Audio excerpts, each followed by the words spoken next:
नमस्कार दोस्तों, स्वागत है आपका बीबी स्टडी पर। दोस्तों, हमारे मेवाड़ का इतिहास का टॉपिक चल रहा था। हमने मेवाड़ के इतिहास के 4 पार्ट कंप्लीट कर लिए थे।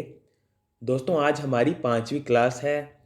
क्लास को शुरू करने से पहले यदि आप इस चैनल पर नए हैं तो चैनल को सब्सक्राइब कर लेना, क्योंकि दोस्तों इस चैनल पर आपको पीटीटी और बीएसटीसी एग्ज़ाम 2022 की नियमित तरीके से तैयारी करवाई जाएगी।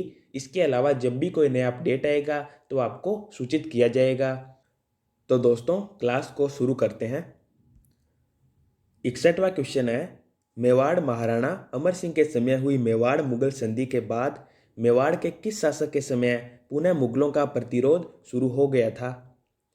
दोस्तों, महाराणा राज सिंह के समय मुगल शासक औरंगजेब थे और महाराणा राज सिंह के समय ही मेवाड़ मुगल प्रतिरोध वापस शुरू हो गया था, जिसके कई कारण थे।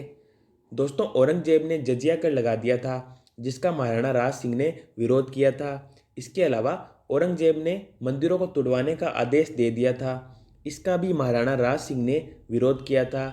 इसके अलावा दोस्तों, औरंगजेब राजकुमारी चारुमती से विवाह करना चाहता था, लेकिन राजकुमारी चारुमती से विवाह महाराणा राज सिंह ने कर लिया था। ये भी एक कारण था।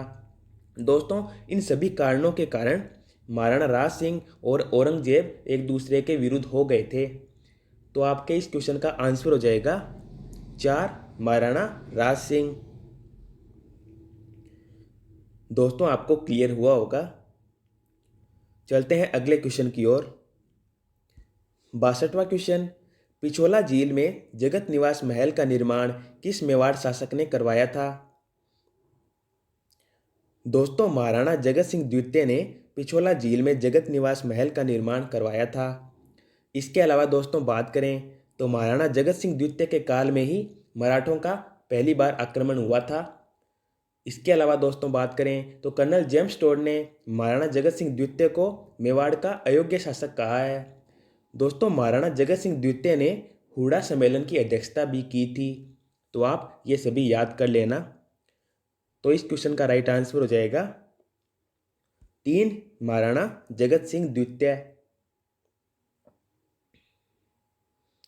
उसके बाद में 63वां क्वेश्चन, मेवाड़ के निम्न में से किस शासक का संबंध हुड़ा सम्मेलन से है? दोस्तों, मैंने आपको अभी बताया था कि महाराणा जगत सिंह द्वितीय ने हुड़ा सम्मेलन की अध्यक्षता की थी। तो हुड़ा सम्मेलन से जो संबंध है वो महाराणा जगत सिंह द्वितीय का है।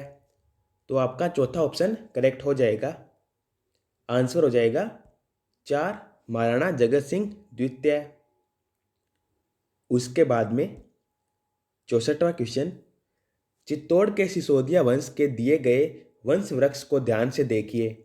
हमीर, खेता, लाखा, कुंभा। रिक्त स्थान में किस शासक का नाम आएगा?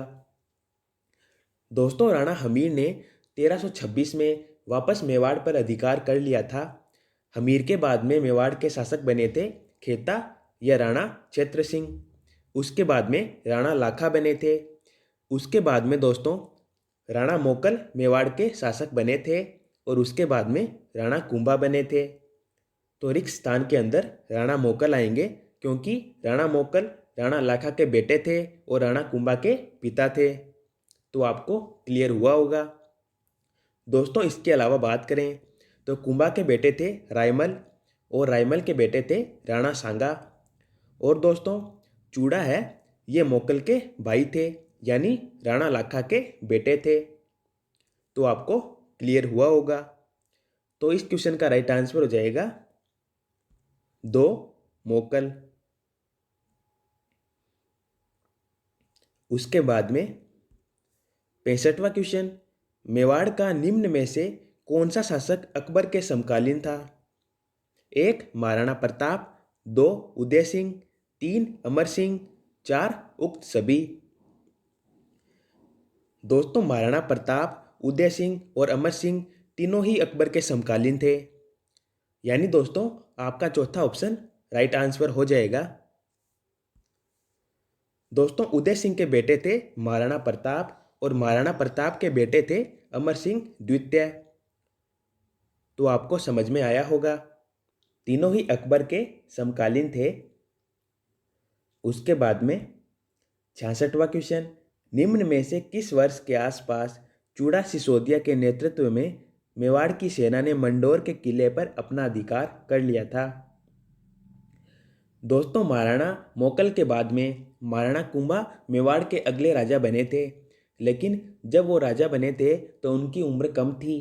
इसी कारण दोस्तों, महाराणा कुंभा की दादी हंसाबाई ने मारवाड़ से अपने भाई राव रणमल को बुला लिया और कुंभा का संरक्षक बना दिया था। लेकिन दोस्तों, इसके कारण मेवाड़ के अंदर मारवाड़ का वर्चस्व बढ़ गया था और राव रणमल ने मेवाड़ के सरदारों को हटाकर उनकी जगह मारवाड़ के सरदारों को लगा दिया था। इसके कारण दोस्तों, मेवाड़ के सभी सरदार नाराज हो गए थे तथा मांडू से चूड़ा सिसोदिया को मेवाड़ बुलाकर लाए। दोस्तों, चूड़ा सिसोदिया महाराणा मोकल के भाई थे।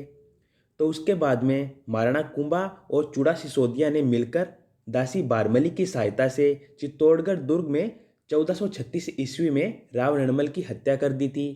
दोस्तों, दासी बारमली राव रणमल की दासी थी, जिनको महाराणा कुंभा और चूड़ा सिसोदिया ने मिला लिया था। दोस्तों, उस समय राव रणमल के पुत्र राव जोधा मेवाड़ में ही थे, चित्तौड़गढ़ दुर्ग के अंदर ही थे। तो वो वहाँ से भागकर मारवाड़ के काहुनी गांव में चले जाते हैं। उसके बाद में चूड़ा सिसोदिया और आहाड़ा हिंगोला राव जोधा का पीछा करते हैं और मंडोर के दुर्ग पर अधिकार कर लेते हैं। इस प्रकार दोस्तों, ये पूरी कहानी होती है। दोस्तों, चूड़ा सिसोदिया और आहाड़ा हिंगोला मंडोर के दुर्ग पर 1438 ईस्वी में अधिकार करते हैं। तो आपको समझ में आया होगा। तो दोस्तों, इस क्वेश्चन का राइट आंसर हो जाएगा 2 1438 ईस्वी में।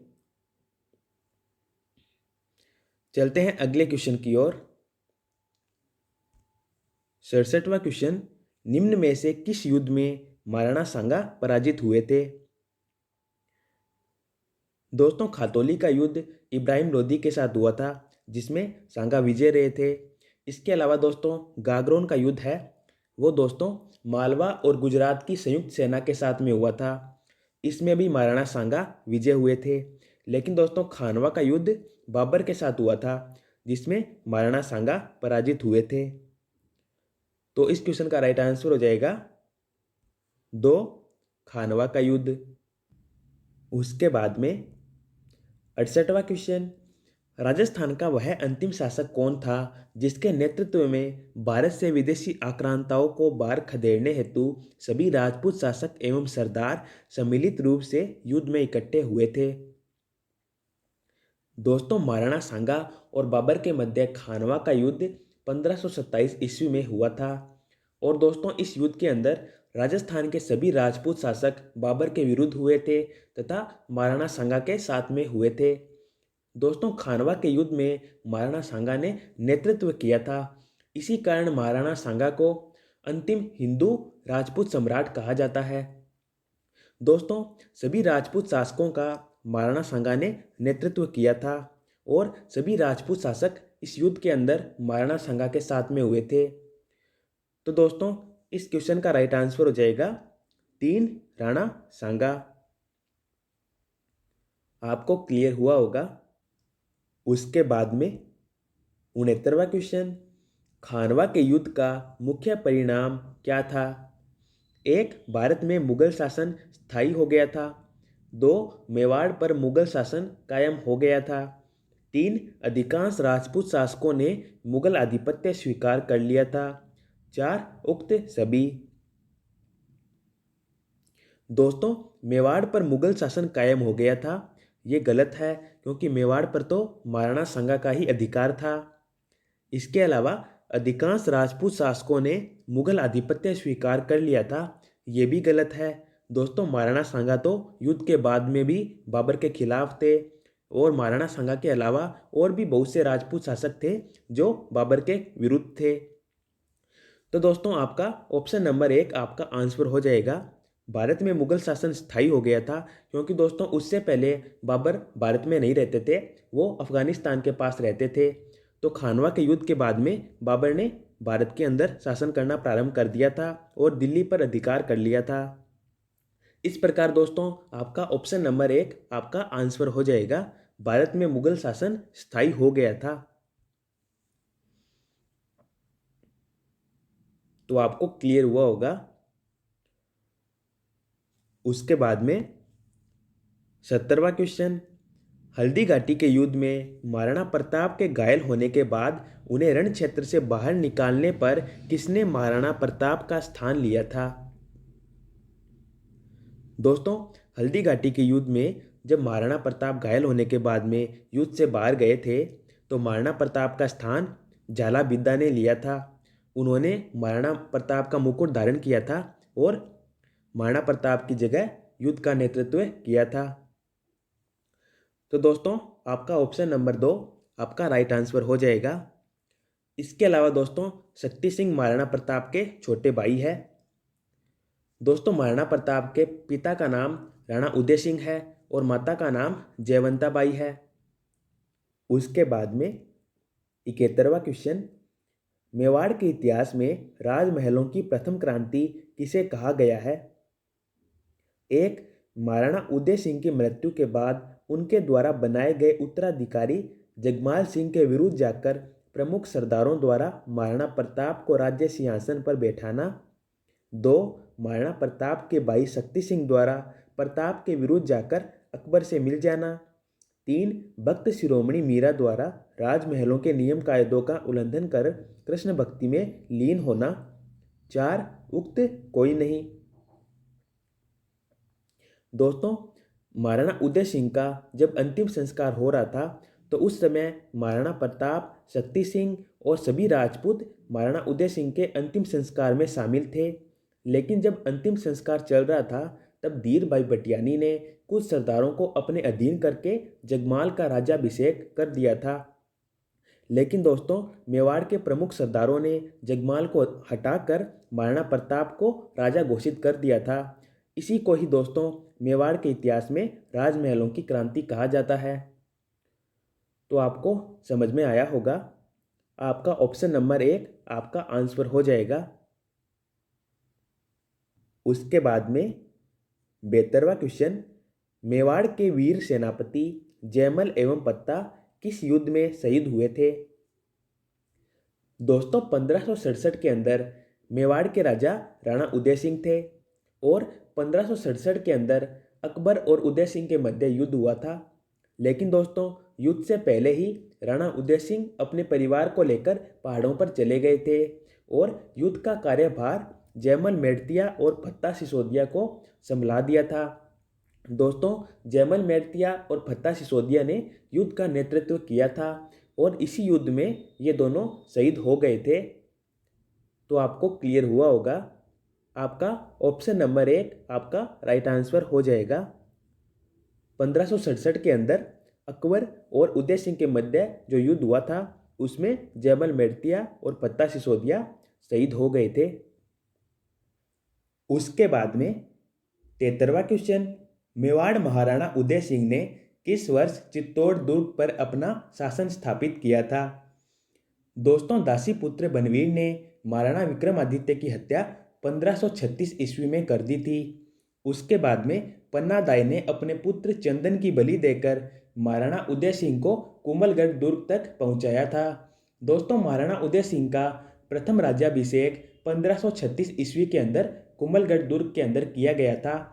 उन्होंने कुंभलगढ़ दुर्ग से चित्तौड़ दुर्ग पर आक्रमण करके 1537 ईस्वी में बनवीर को पराजित कर दिया था और चित्तौड़ दुर्ग पर अधिकार कर लिया था। इस प्रकार दोस्तों, महाराणा उदय सिंह ने चित्तौड़ दुर्ग पर अपना शासन 1537 ईस्वी में स्थापित किया था। तो इस क्वेश्चन का राइट आंसर हो जाएगा 3 1537 ईस्वी। उसके बाद में 74वां क्वेश्चन, निम्न में से कौन मेवाड़ के सिसोदिया राजवंश के नहीं थे? दोस्तों, 1303 ईस्वी में राणा रतन सिंह को पराजित करके अलाउद्दीन खिलजी ने चित्तौड़गढ़ दुर्ग पर अधिकार कर लिया था।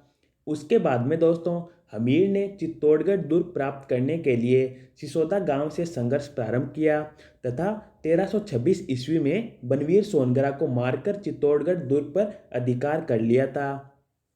दोस्तों, हमीर ने सिसोदा गांव से संघर्ष प्रारंभ किया। इसी कारण दोस्तों ये सिसोदिया शाखा कहलाई तथा सिसोदिया शाखा के प्रथम शासक राणा हमीर थे। दोस्तों राणा हमीर के वंशज आगे सिसोदिया वंश के कहलाए, जबकि दोस्तों 1303 ईस्वी से पहले मेवाड़ पर गुइल के वंशजों का शासन था। दोस्तों क्षेत्र सिंह, लक्ष्य सिंह तथा कुंभा राणा हमीर सिसोदिया के वंशज है, जबकि जैत्र सिंह 1303 ईस्वी से पहले मेवाड़ पर शासन करते थे और गुइल के वंशज कहलाते हैं। दोस्तों चारों ही गुइल के वंशज कहलाते हैं, लेकिन जैत्र सिंह सिसोदिया राजवंश के नहीं कहलाते हैं।